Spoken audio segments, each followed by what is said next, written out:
Assalamualaikum warahmatullahi wabarakatuh. Shalom, Om Swastiastu, Namo Buddhaya, Salam Kebajikan, Salam Pancasila. Berbicara masalah nilai anak, banyak sekali orang yang melihat dari berbagai sudut pandang, baik yang melihat dari sisi nilai ekonomi, nilai sosial, nilai religius, maupun nilai psikologis.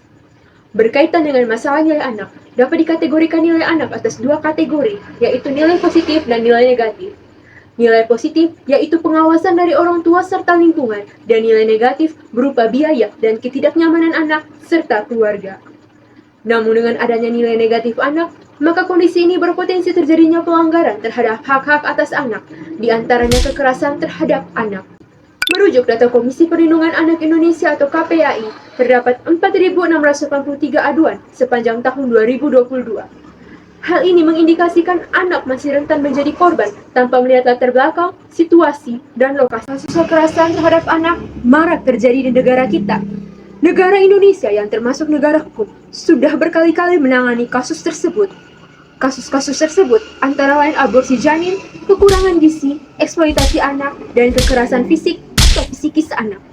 Sebagai seorang remaja yang taat hukum, memang benar sesuai pasal 76C Undang-Undang Nomor 35 Tahun 2014 tentang Perlindungan Anak, dan tetapi masih banyak pelaku yang mencari alasan untuk menyelamatkan diri dari kuasa hukum sehingga kasus kekerasan pada anak tersebut ditutup. Maka dari itu, dengan berpedoman terhadap tugas dan fungsi-fungsi DPR Republik Indonesia, hal-hal yang perlu diperhatikan adalah 1. Fungsi legislasi. Hal yang paling tepat dilakukan oleh saya jika saya menjadi anggota DPR Republik Indonesia adalah dengan membuat regulasi dengan cara memberikan layanan konseling atau advokasi kepada seluruh masyarakat dari seluruh daerah di negara kita. 2. Fungsi anggaran. DPR memiliki wewenang dalam mengatur anggaran.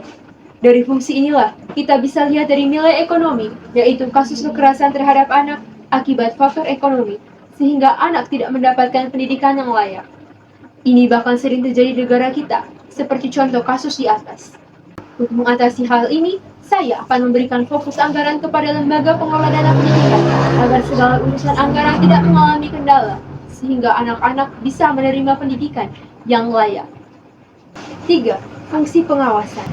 Perlunya pengawasan dari lingkungan terhadap anak lebih penting, karena anak perlu diawasi dan dibimbing agar terhindar dari kekerasan yang tidak diinginkan. Saya, Yorgina Nanda Putri Seme, dari SMAK Fraterandao, Dapil 1, Nusa Tenggara Timur.